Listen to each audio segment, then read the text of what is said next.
2026 부활주의를 맞아 저는 오늘 다시 길 위에서라는 제목으로 주의 말씀 증거합니다. 예수님의 생애를 설명하는 여러 가지 방법이 있지만 그중 하나는 바로 예수님이 걸어가신 그 길을 추적해 보는 것입니다. 제 인생 버킷리스트 중에 하나가 바로 지저스 트레일을 완주해 보는 거거든요. 보여주실까요? 많은 사람들이 스페인의 산티아고 순례길은 흔히 좀 많이들 아시는데 이 정작 지저스 트레일은 좀 많이 모르시는 것 같아요. 이 길은 다음 지도에서 보는 것처럼 예수님의 갈릴리 사역을 따라 걷는 순례길입니다. 출발을 어디서 하냐? 예수님의 고향인 나사렛에서 시작해서 처음으로 기적을 일으키신 가나를 거쳐서 갈릴리 호수를 돌아서 예수님이 가장 왕성하게 활동하신 가버나움, 지저스 타운이라는 별명을 가진 이 가버나움에서 끝을 맺는 총 40마일의 코스예요. 예수님께서는 생애 대부분을 이 지역에서 활동하셨습니다.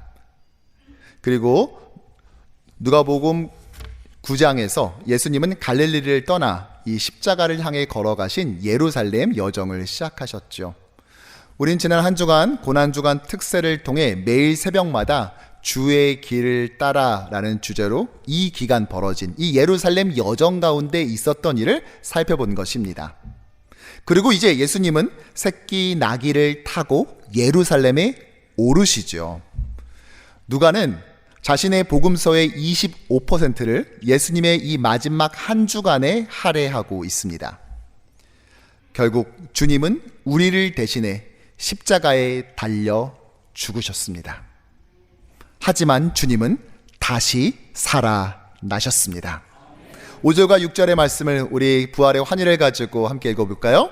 어찌하여 살아있는 자를 죽은 자 가운데서 찾느냐? 여기 계시지 않고 살아나셨느니라. 아멘. 다시 한번 부활의 뜨거운 감격을 가지고 다시 한번 읽겠습니다. 어찌하여 살아있는 자를 죽은 자 가운데서 찾느냐? 여기 계시지 않고 살아나셨느니라. 아멘. 우리를 위해 죽으시고 다시 살아나신 우리 구주 예수 그리스도께 힘찬 영광의 박수를 올려드립시다.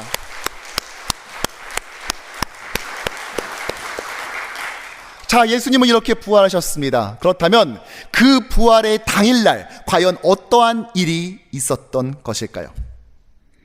4개의 복음서 모두가 예수의 부활을 기록하고 있어요. 그래서 부활의 정보가 흩어져 있지요.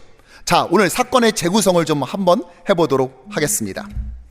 예수님이 가장 먼저 나타난 사람이 누구냐? 예수님은 누구에게 가장 먼저 나타났냐? 바로 마리아였어요. 그리고 이후에 여인들에게 나타나셨습니다. 이게 부활 당일 새벽부터 오전까지 있었던 내용이에요. 그리고 그날 밤에 예수님은 도마를 제외한 나머지 사도들이 모인 곳에 나타나셨습니다. 자, 그러면 비는 시간대가 어디입니까? 네, 그날 오후. 예수님께서 십자가에 죽으시고 3일째 되던 날, 그 부활의 당일 오후에 예수님은 과연 어디에 계셨을까요? 놀랍게도 길 위에 계셨습니다. 아니, 9장부터 예수님은 계속 길 위에 계셨어요.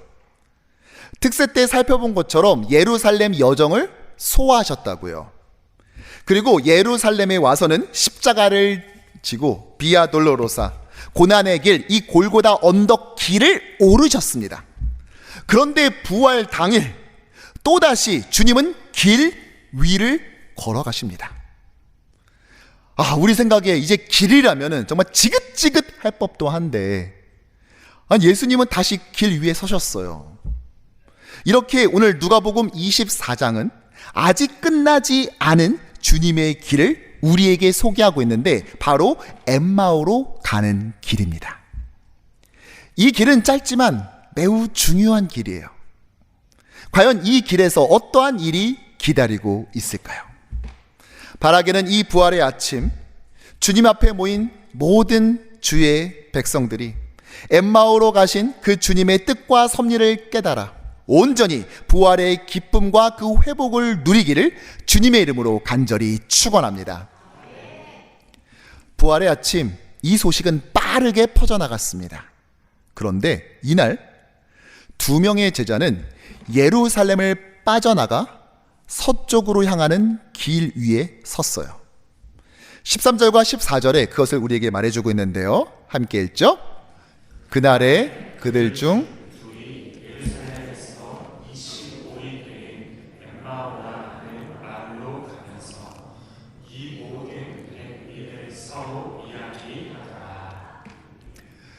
그들 중 둘이라고 했어요.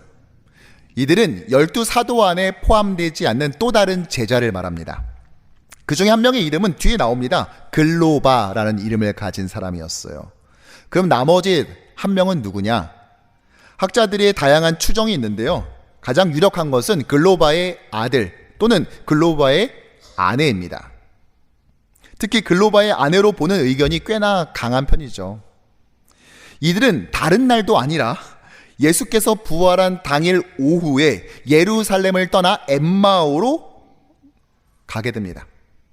엠마오는 예루살렘으로부터 약 25리, 그러나 헬라어 성경에서는 600 스타디아로 나와 있습니다. 그러면 약 7마일 정도인데 14,000에서 16,000보 정도니까요. 빨리 걸으면 2시간 이내, 좀 늦게 걸으면 3시간, 그리고 저희 아내가 걸으면 한 4시간쯤 걸리는 길인 것입니다. 중요한 건 이 둘이 왜 그 길을 걸어갔냐 하는 것이겠지요. 아마도 2가지 이유가 있었을 것입니다. 먼저는 예수님을 죽인 이 종교 지도자들이 예수를 따랐던 나머지 사람도 잡아서 처형할까봐 그게 두려워 피신하려는 의도도 있었을 겁니다. 그리고 다른 하나는 예수님의 십자가 죽음이 너무 충격적이어서 그 큰 상실감과 패배감에 빠진 나머지 예루살렘을 등졌던 것이죠. 성경은 당시 이들의 영적 상태를 17절에서 이렇게 말하고 있는데요. 2 사람이 슬픈 빛을 띠고 머물러 서더라. 이런 이들에게, 이런 낙담 가운데 있던 그들에게 예수님은 다가오셨습니다. 15절과 16절의 말씀을 함께 읽죠. 그들이 서로 이야기하며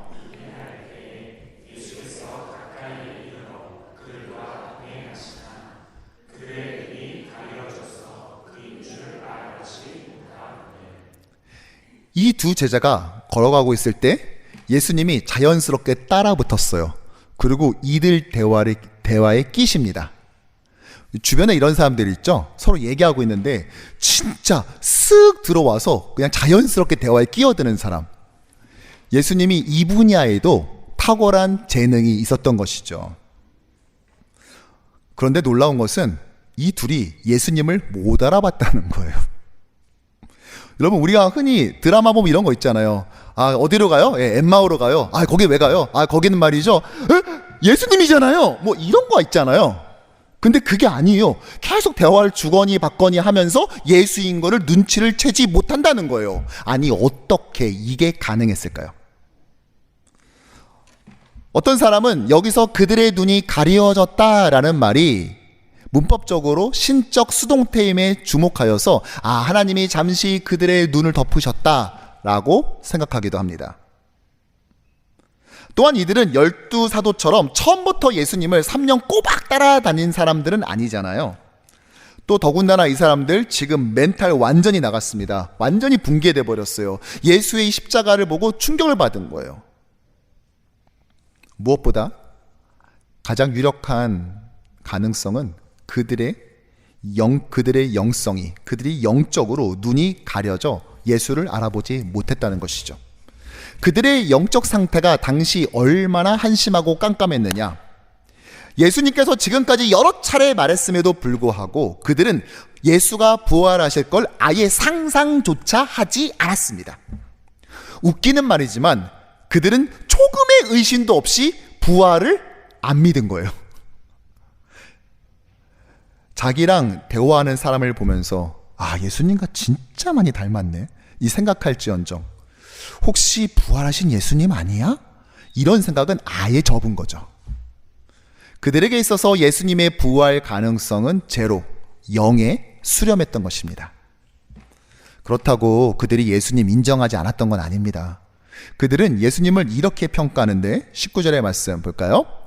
나사렛 예수의 일이니 그는 하나님과 모든 백성 앞에 말과 일에 능하신 선지자다라고 말하고 있죠. 자, 예수님을 그 많은 설교, 그리고 그분이 많은 병든 자들 치유하시고 악령을 내쫓은 이 일에 능한 선지자다라고 평가해요. 그래서 어떠한 기대를 했냐? 21절처럼 시작. 우리는 이 사람이 이스라엘을 속량할 자라고 바랐노라. 두 제자는요, 예수님이 이런 능력을 가지고 이스라엘을 구원해 줄 것으로 기대했어요. 물론 우리가 생각하는 그 구원이 아니라 로마의 압제로부터 해방시켜주는 정치적 구원, 정치적 메시아, 다윗의 왕국을 다시 만들어낼 그런 군주를 기대했던 것이죠. 하지만 처참하게 유대 지도자들에 의해 십자가에 처형당해 죽고 맙니다. 자, 이렇게 슬퍼하는, 그래서 이성을 잃고 멘탈 다 나가서 엠마오로 그렇게 뚜벅뚜벅 걸어가는 이 두 제자를 보니 마음이 어때요? 아프죠? 그래서 지금 여러분들 지금 마음속에 이런 마음 드시죠? 빨리 가서 내가 이 말을 좀 해줘야 되겠다. 지금 그런 생각 다 하시잖아요. 지금, 그쵸? 빨리 당장이라도 좀 들어가고 싶잖아요. 이 이야기 안으로. 그쵸? 무슨 말씀 하시려고 하세요? 그렇죠. 걱정하지 마세요. 그 예수님 오늘 새벽 부활하셨어요. 지금 이 얘기하고 싶은 거잖아요. 여러분, 이런 건 참으면 안 돼요. 이런 이야기 하고 싶은 거는 참으면 안 된다고요.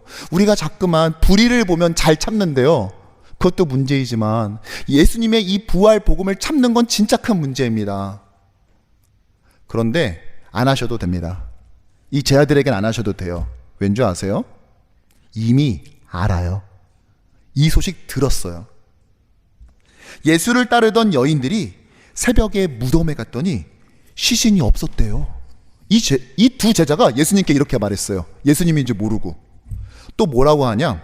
대신에 천사들이 나타나서 그가 살아났다 이렇게 말했어요. 그것뿐만이 아니에요. 이거 듣고 다른 사람들도 가봤더니 진짜 그 무덤이 비어 있었대요. 이렇게 계속 얘기하는 거예요. 그날 새벽에 있었던 일인데 어쩜 그렇게 소상히도 잘 알고 있는지. 알고는 있는데 믿지는 않는 겁니다. 이 이야기를 듣고 있던 예수님이 드디어 입을 열어 말씀을 하세요. 그것이 바로 25절과 26절인데요. 이르시되 미련하고 선지자들이 말한 모든 것을 마음에 더디 믿는 자들이여, 그리스도가 이런 고난을 받고 자기의 영광에 들어가야 할 것이 아니냐. 사실 이들이 이토록 실망했던 이유는 예수님이 죽어서입니다. 그들이 예수님께 기대했던 방식이 있었거든요. 무엇입니까? 죽음 없는 영광, 고난 없는 면류관. 그러나 예수님의 이런 죽음과 부활은 충동적으로 이루어진 일이 아닙니다. 이미 오래전부터 구약의 수많은 선지자들이 메시아가 오면 고난받을 것을 이미 예고했었어요. 옆에 부활하신 예수님이 계셔도 못 알아보듯이 그들은 구약을 읽으면서도 그 안에 있는 예수님에 대한 이 순한 예언을 전혀 읽어내지 못했던 것입니다. 고난 없이 영광이 없음을 그들은 몰랐던 거예요. 십자가 없는 부활을 상상도 못했던 것입니다. 눈이 가리워졌던 것이죠. 결국 예수님께서는요, 모세오경부터 시작하여서 구약의 예언서들을 통하여 그 안에 기록된 메시아 사역을 하나하나 그들에게 알려주세요. 27절의 말씀인데요, 시작. 이에 모세와 모든 선지자의 글로 시작하여 모든 성경에 쓴 바 자기의 말한 것을 자세히 설명하십니다. 아멘. 결국 엠마오로 가는 그 길은 이동식 성경 공부, 이동식 제자 훈련이 된 것입니다. 그리고 이렇게 말씀이 그들 안에 들어가자 그들은 회복되기 시작했습니다. 그들의 회복을 32절에서 이렇게 고백하는데요, 그들이 서로 말하되 길에서 우리에게 말씀하시고 우리에게 성경을 풀어주실 때에 우리 속에서 마음이 뜨겁지 아니하더냐. 아니, 그분이 말씀을 풀어줬을 때, 해석해줬을 때 마음이 막 뜨거운 게 막 올라온 것 같지 않았어? 서로 이렇게 얘기했다는 거예요. 뜨거운 것. 여러분, 이거 굉장히 재미있는 표현이에요. 왠지 아세요? 이들이 어디로 가고 있습니까? 엠마오. 근데 엠마오의 뜻이 무엇이냐? 바로 이것입니다. 바로 따뜻한 샘, 줄여서 온천. 이들은 따뜻한 샘으로 가고 있었지만 정작 두 제자의 마음은 차가워질 만큼 차가워져 있었어요. 완전히 인생의 목적을 잃어버린, 사명을 다 잃어버린 자의 모습이었거든요. 그런데 그들을 다시 이렇게 뜨겁게 타오르게 했었던 건 무엇이었다? 주님께서 그들에게 말씀을 풀어주셨을 때인 것입니다. 엠마오는 더 이상 도망의 끝이 아니라 다시 마음이 뜨거워지는 자리가 된 것입니다. 진짜 온천이 되어버린 거예요. 사랑하는 성도 여러분, 엠마오는 이들에게 있어서 일종의 사명의 포기 선언이었습니다. 세상에서 보통 이렇게 자신의 가치를 잃어버리면 어떻게 되죠? 그냥 버려집니다. 한때 선망의 직종이었던 이 미국 빅테크에서 일하는 것. 근데 요즘 어땠습니까? 하루에 수천 명씩 갑자기 레이오프 돼요. 해고되는 거예요. 아침 9시에 출근했는데 10시쯤에 HR 담당자가 이메일이 와요. 눌러보기가 무섭죠. 당신은 오늘부로 해고됩니다. 월급은 3개월치가 곧 입금될 겁니다. 이제 보안상 당신은 우리 네트워크에 접근할 수가 없습니다. 개인 물건을 모아 놓으시면 저희가 우편으로 발송해 드리겠습니다. 한때는 서로 모셔오겠다고 대학교 졸업하기도 전부터 미리 취업을 해주던, 인턴십을 끌어오던 그런 사람들이 그 쓸모를 다하면 그냥 가차없이 그냥 오늘 우리는 여기까지만 하시죠 하고 하면서 손을 털어버리는 것. 이게 세상의 방식이에요. 선을 쫙 그어놓고 여기에 밑에 떨어지는 순간 그때부터는 안녕인 것입니다. 그런데 예수님은 그렇게 안 하세요. 자신의 사명을 포기하고 엠마오로 도망가는 이 제자를 끝까지 추격해서 그들과 함께 동행하시며 그 긴 시간을 하나 풀어주시는데 부활하신 당일 오후에 이 일을 하시는 것입니다. 그러기에 저는 예수님의 이 엠마오 사역을 예수님의 AS 사역이다 이렇게 불러요. 사실 부활 이후 승천하시기까지 약 40일의 기간 동안 AS 사역 철저히 하셨습니다. 이 기간 예수님은요, 불신자가 아니라 믿는 사람들에게 주로 나타났어요. 자신을 따르는 자들에게 부활한 모습으로 나타나셨다고요. 왜요? 우리 생각에는 이 양 부활한 거 좀 불신자들에게 나타나서 짠! 나 영원히 죽은 줄 알았지? 뭐 이렇게 하는 것이 더 생산적이고 더 파워풀한 뭐 그런 효과를 내지 않겠습니까? 전도에 유익하지 않아요? 그리고 특별히 부활해서 좀 손봐줄 사람들이 좀 있잖아요. 그렇죠? 일단 본디오 빌라도, 사내들인 공의의 사람들, 헤롯, 바리새파, 리스트가 쭉 나와 있잖아요.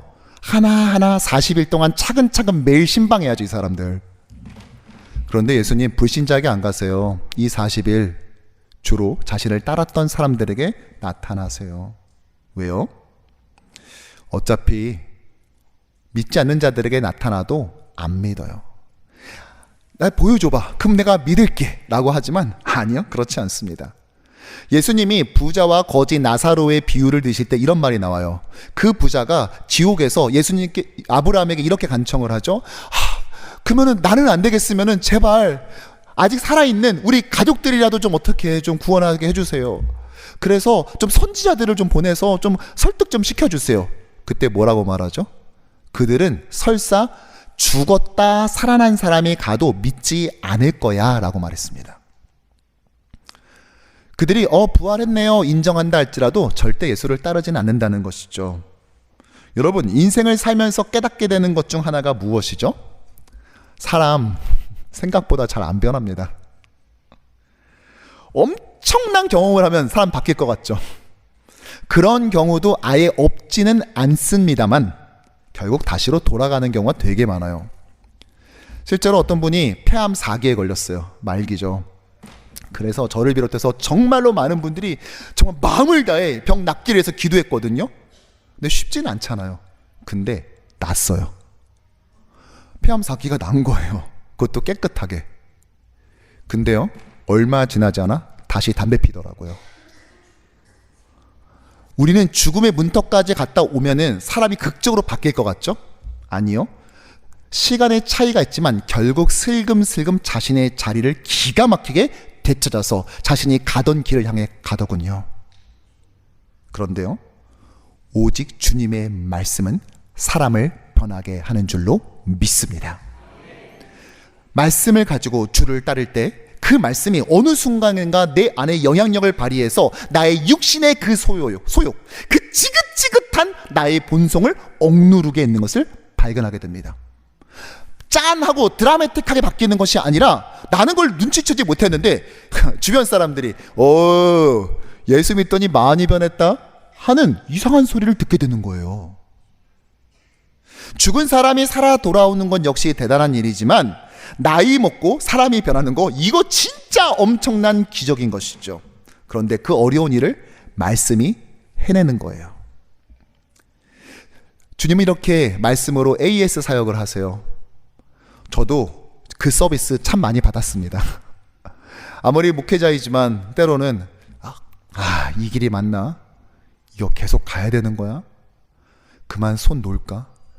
그냥 여기까지만 할까? 그래도 나한테 뭐라 할 사람 아무도 없을 텐데.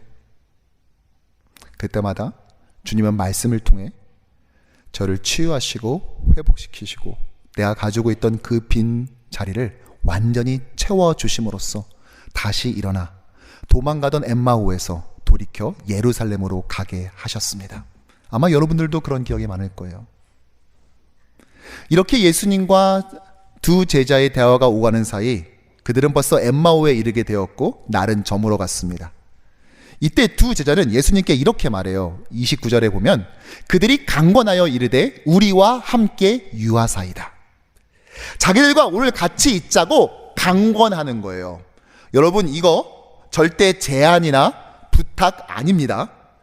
이 강권하다라는 말은 물리력을 동원해서 권하는 행동을 말해요. 무슨 말이에요?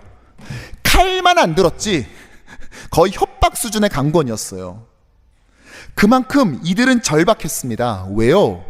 자신의 공허함과 이 마음속 혼란이 예수님과 함께 길을 걸으면서 주께서 말씀을 하나하나 풀어주는 동안에 그 혼란이, 그 공허함이 가득가득 채워져 버렸거든요. 인생에 맞춰지지 않았던 그 퍼즐이 채워져 버렸거든요. 이걸 경험하고 나니까 이제 좀 숨을 쉴 수 있게 되었는데 이거다 싶으니까 예수님 꼭 붙잡고 예수님 안 돼요? 무조건 오늘 밤 우리랑 함께 있어야 돼요. 예수님인지 몰랐으니까 선생님 저랑 오늘 함께 꼭 같이 계셔야 돼요? 이랬다는 것이죠. 이들은 예수께서 왜 십자가를 져야만 됐는지, 자신들의 스승이 왜 그런 비참한 죽음을 져야 됐는지를 말씀을 통해 이제는 알게 되었어요. 그러나 아직도 이거를 자기들에게 설명해주는 그분이 예수인 것은 모르고 있었습니다. 아니 도대체 언제 그들은 알아챘을까요? 30절에 그 순간을 우리에게 소개해주고 있는데요. 시작. 그들과 함께 음식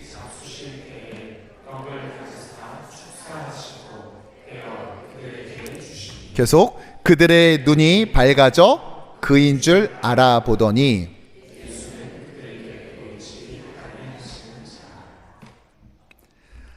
바로 예수님과 식탁의 교제를 나눌 때 주께서 떡을 떼어 그들에게 나누어 주셨을 때입니다. 어떤 학자들은 이 행위를 보고 예수님께서 이 두 제자와 함께 성찬식을 했다라고 말하기도 하고, 또 다른 학자는 아니다, 이것이 오병이어의 기적의 연장성산이다 라고 말을 합니다. 하지만 한 가지 분명한 것은 이를 통해 예수님과 이 두 제자는 깊은 교제를 나눴다는 것입니다. 성경에서 주님과 함께 먹는다라는 것은 그분과의 깊은 교제를 말하기 때문이죠. 우리가 잘 알고 있는 요한계시록 3장 20절의 말씀처럼 말이죠. 볼지어다 내가 문 밖에 서서 두드리노니 누구든지 내 음성을 듣고 문을 열면 시작. 내가 그에게로 들어가 그와 더불어 먹고 그는 나와 더불어 먹으리라. 아멘. 길 위에서는 보이지 않았던 주님이 말씀과 떡 위에 분명히 드러나셨습니다. 저는 여기서 우리 교회가 네스트 처치가 되기 위해 어떻게 해야 되는지를 보여준다 생각합니다. 사명을 회복하도록 도와주는 교제가 교회는 반드시 있어야 된다는 것이죠. 엠마오의 식탁에서 제자들이 회복되었듯 교회는 회복의 둥지가 되어야만 하는 것입니다. 저는 지난 주간 고난주간 특세를 보내면서 참 성도들이 많다 보니까 다양한 일이 한 주간에도 있었는데요. 그 중에 한 주간 내내 제 머리를 떠나지 않았던 한 사건이 있었어요. 우리 교회 한 집사님이요, 너무 어지러운 나머지 급하게 응급실로 들어가신 거예요. 화요일에 말이죠. 헤모글로빈 수치가 갑자기 반 이하로 뚝 떨어져 버린 거예요. 심지어 입원하고 얼마 안 돼서 수혈까지 받았습니다. 야, 지난주 토요일 날만 하더라도 이 고난주간 성도들께 나눠줄 그 효신약국 저랑 같이 포장했었던 이 작업 그 메이트였거든요. 아니 근데 이분이 어지러운 나머지 갑자기 이렇게 입원을 해버렸어. 와, 마음이 얼마나 철렁했는지. 자, 그래서 이게 어떠면 이런 일이 벌어지지 하면서 가장 심각한 것부터 지워봤어요. 대장암, 위암, 장내출혈, 위장출혈, 십이지장출혈, 뭐 험악한 것들이 막 나오더군요. 그래서 막 마음이 막 조마조마하는 거예요.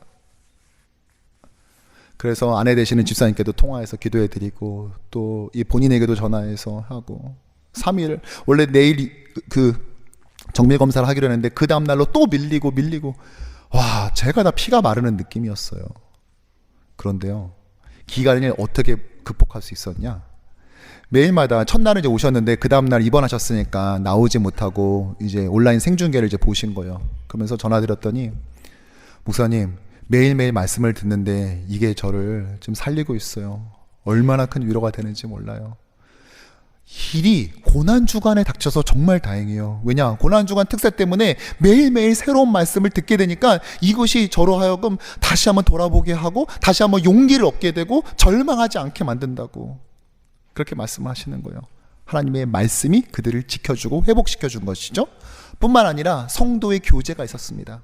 저뿐만 아니라 구역에서도 얼마나 마음을 다해 이번에 회복을 위해서 기도했는지 몰라요. 이 두 개가 톱니바퀴처럼 돌아가면서 마치 엠마오로 도망치던 제자들을 회복시켜 나왔던 것처럼 그 집사님을 회복시키는 일들이 벌어졌어요.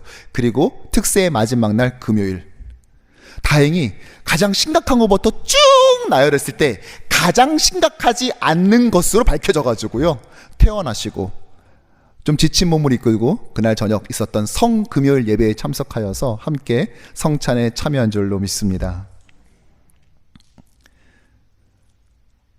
사랑하는 성도 여러분, 주님을 만난 식탁이 발걸음을 바꾸었듯이 교회는 그 식탁을, 회복의 식탁을 품은 둥지가 되어야 됩니다. 단순히 밥만 많이 먹자 이 말이 아니라 식사는 기본이고 우리가 함께 모여서 세상에선 수치스러워서 차마 꺼내내지 못한 이야기를, 가십처럼 도는 그 이야기들을 끝까지 안전하게 지켜주고 그 비밀을 지켜주고 그를 위해서 진심으로 기도하는 그러한 둥지요, 그런 회복의 장소가 되어야 된다고요. 사랑하는 성도 여러분, 우리 인생에는 꼭 목적지를 열망하면서 가는 길만 있는 것은 아닙니다. 때론 어쩔 수 없이 걷게 되는 길도 있어요. 그냥 서 있을 수는 없으니까, 살아내야 하니까.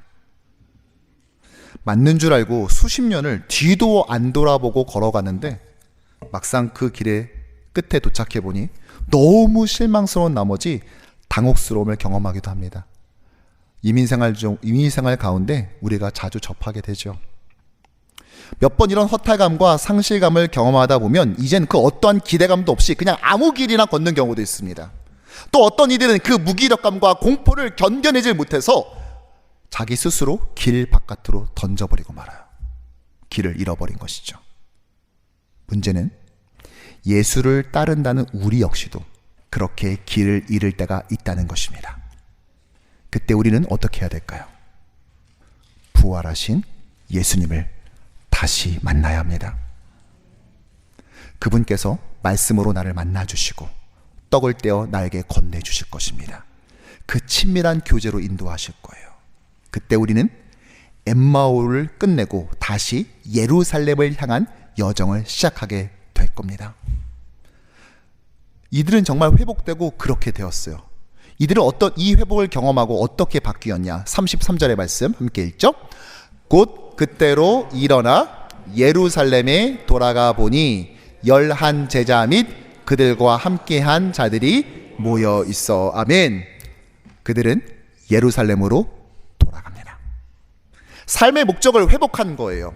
다시 그 사명의 길 위에 서게 된 것입니다. 저는 이 말씀과 교회의 교제, 이것이 어떻게 우리를 다시 회복시키는지를 어제 다시 한번 깨닫는 일이 있었습니다. 우리 교회에 한 가정이 있는데요, 이 아내 집사님과 자녀는 미국에 살고 있고요, 남편분은 한국에 살아요. 그러면서 지난 10년 넘게 계속 돈을 붙여주시고 그 돈으로 교육도 하고 또 이렇게 삶을 영위하게 된 것이죠. 소위 기러기 아빠 생활을 하는 것입니다. 물론 이 아내 집사님도 열심히 일을 해요. 그런데 한국에 있는 그 남편분은 신앙생활은 하지 않습니다. 그러다 몇 년 전 이 자녀들이 너무 보고 싶으니까, 가족들을 보고 싶으니까 이 뉴욕에 잠시 오는 일이 있었고, 그때 아빠 우리 같이 교회 가요. 그래서 가보지도 않았던 교회를 이제 오게 된 거예요. 그리고 말씀을 듣고 또 그것이 또 마음속에 울림이 있었나 봐요. 저한테 그랬어요. 아, 목사님 강의 잘하시더라고요. 이렇게 말씀하시더라고요. 그리고 그 공동체 구역에도 또 초대받아서 가서 거기서 따뜻한 그런 경험도, 환대도 경험하게 된 것이죠. 그리고 다시 한국으로 돌아가셨어요. 그런데 집에서 계속 성경을 혼자 읽기 시작하셨습니다.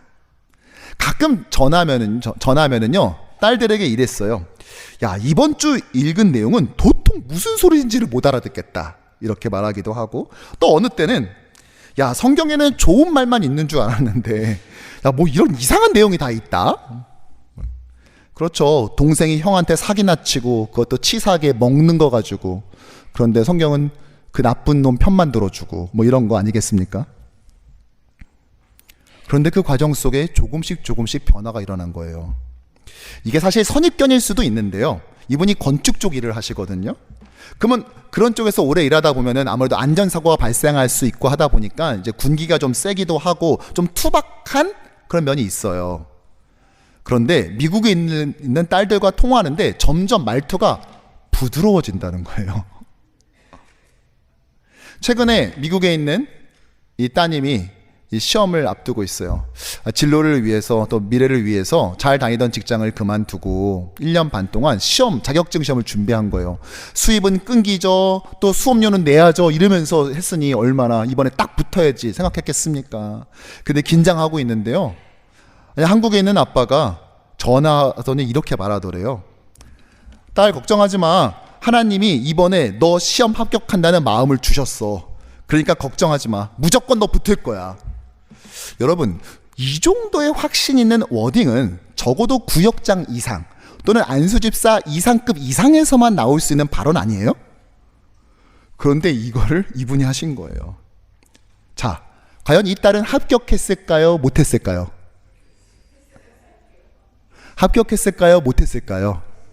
네, 합격했어요. 어저께 이 자매가 저한테 말을 하는데요, 자기가 시험 합격한 것보다 아빠가 이렇게 변하는 것이 정말로 놀랍고 더 기쁘다고 말했어요. 진짜 놀라운 건 그분은 지금도 한국에서 교회는 안 다니세요. 교회를 혼자 다니기에는 좀 쑥스러운 거죠. 그런데 성경을 계속 읽습니다. 혼자 통독만 했는데도 이러한 변화가 일어나요. 왜요?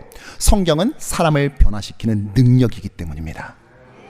넘어졌던 자를 다시 일으켜 세워주고 낙담했던 자에게 다시 기쁨이 용솟음치게 만드는 그 능력이 말씀 가운데 있기 때문인 줄로 믿습니다.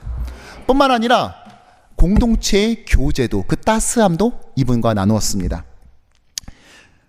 이분이 이렇게 성경 열심히 혼자 읽는다는 얘기를, 또 변화된다는 이야기를 제가 간간히 들었거든요. 그래서 뭘 좀 드릴 게 없을까 하다가 그래, 새해도 됐으니까 교회 달력을 좀 보내드리자 이렇게 결심을 했어요. 그런데 막상 달력만 보내려 하니까 좀 그렇더라고요. 그래서 보낼 만한 것을 집에 뭐가 있나 쫙 찾아봐가지고 다 긁어 모았어요. 자, 사진을 보이시죠? 바로 저겁니다. 그래서 다 긁어 모아가지고 달력도 함께 보냈습니다. 다음 사진 보여줄까요? 이것도 함께 넣었는데 무엇이죠? 성경 읽기표. 이 양 읽으시는 거 딸들과 또 교회와 함께 발맞추어 가면 좋겠다 싶어가지고 성경 읽기표도 함께 보내드렸어요. 자, 그랬더니 답장이 왔어요. 어떻게 왔냐? 자, 보여주시죠.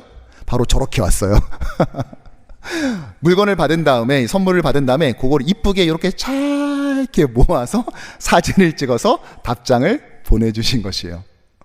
여러분, 이게 이렇게 다정다감한 분이 아니에요, 원래. 그런데 그걸 이렇게 이쁘게 쫙 모아서 사진을 찍어서 답장을 보내요. 공동체의 교제 가운데 조금씩 변하게 되는 것이죠. 사실 별거 아닐 수 있는 물건임에도 불구하고 얼마나 감사해 하시는지. 덕분에 이 가정은 길을 잃지 않았습니다. 비록 지리적으로는 태평양과 이 미국 대륙 전체를 그 사이에 두고 있지만, 그렇게 떨어져 있지만 이 가족 모두는 같은 길을 걸어가고 있기 때문인 것입니다. 엠마오를 떠나 예루살렘으로 걷는 바로 그 길 말이죠. 그러므로 이 시간 우리 옆에 있는 분들과 이렇게 인사해 봅시다. 부활의 주님은 당신을 회복시킵니다. 부활의 주님은 당신을 회복시킵니다. 우리 앞뒤도 인사해 볼까요? 말씀과 교제로 AS 하십니다. 말씀과 교제로 AS 하십니다. 아멘. 말씀을 정리하죠. 오늘 두 제자는 길을 잃었습니다. 사실 이들은 엠마오로 가려고 했던 것은 그곳을 가고 싶어서가 아니라 예루살렘을 떠나기 위해서였어요. 그 사명의 예루살렘을 떠나 그들은 도피의 엠마오를 향했던 것입니다. 그들의 대화에는 그래서 당혹감과 상실감이 가득가득 차 있었습니다. 그런데 그 길을 다시 찾게 해준 것은 다름 아닌 부활하신 예수님이셨습니다. 어떻게 하셨습니까? 말씀과 따스한 교제로 그것을 허락하셨습니다. 예수님은 또다시 우리의 식탁 교제 가운데 와 계시는 것이 아니라 똑같은 방식으로 제자로 부르신, 같은 길을 걸어가게 하신 지체를 우리 옆에 두사, 즉 공동체, 교회를 우리에게 허락하사 그 안에서 힘을 얻어 우리의 빈 공간을 채우게 하시는 것입니다. 말씀과 교회, 말씀과 따뜻한 교제로 말이지요. 결국 주님은 우리를 다시 그 길 위에 올려 놓으시는 것입니다. 설사 우리가 그것을 포기했다 할지라도 주님은 다시 우리를 그 사명의 길로 초대하십니다. 갈릴리에서 행하셨던 그 지저스 트레일은 주님께서 행하신 놀라운 이적의 길이었고, 갈릴리에서 예루살렘까지 왔었던 그 예루살렘의 여정은 제자도를 가르치는 길이었으며, 비아 돌로로사 그 고난의 길은 대가를 지불하는 길이었던 반면, 오늘 엠마오로 가는 길은 우리를 다시 사명 가운데 불러 세우시는 회복의 길이었던 것입니다. 사랑하는 성도 여러분, 신앙의 위기는 주님이 없는 상태가 아니라 주님을 알아보지 못하는 상태입니다. 사명을 저버리고 우리가 길을 떠난다 할지라도 주님은 이미 우리와 함께 계세요. 다만 우리가 알아보지 못할 뿐인 것이죠. 왜 주님 이렇게까지 하십니까? 왜 부활하신 그날 그분이 영광받고 싶은 분도 있고 또 만나야 될 사람들도 많고 우리보다 더 고귀한 자들이 있음에도 불구하고 주님은 그날 오후 겨우 도망치는 이 두 제자를 끝까지 추억하사 그들과 그 긴 시간을 말씀을 풀어주시고 왜 그들과 저녁 식사까지 함께 하시면서 그들을 돌려 세우십니까? 주님은 결코 자신의 제자를 포기하지 않기 때문인 것입니다. 주님은 절대 우리를 포기하지 않으십니다. 부활하신 주님은 세상 그 어떤 것보다 가장 중요한 스케줄 최우선순위에 우리를 그 엠마오서 꺼내오사 다시 예루살렘으로 향하게 하는 역 엠마오로 가는 길 위에 우리를 세워 놓으시는 것입니다. 이것이 부활의 아침 우리 모두에게 전해주시는 것입니다. 우리에게 상실과 아픔의 엠마오가 있을 것입니다. 그것이 신분의 문제일 수도 있고 건강을 갑작스럽게 잃어버린 경우도 있으며 경제적 문제가 뒤에서 나를 엄습할까 두려운 그것이 될 수도 있을 것입니다. 그러나 나의 엠마오가 무엇이든지 간에 주님께서는 우리를 다시 회복시키사 반드시 그 사명의 길로 인도하시고야 말 것입니다. 바라기는 이 부활의 주간 주님께서 허락하시는 그 참다운 회복의 은혜, 그 부활의 능력으로 충만한 우리 모두가 되기를 주님의 이름으로 간절히 축원합니다.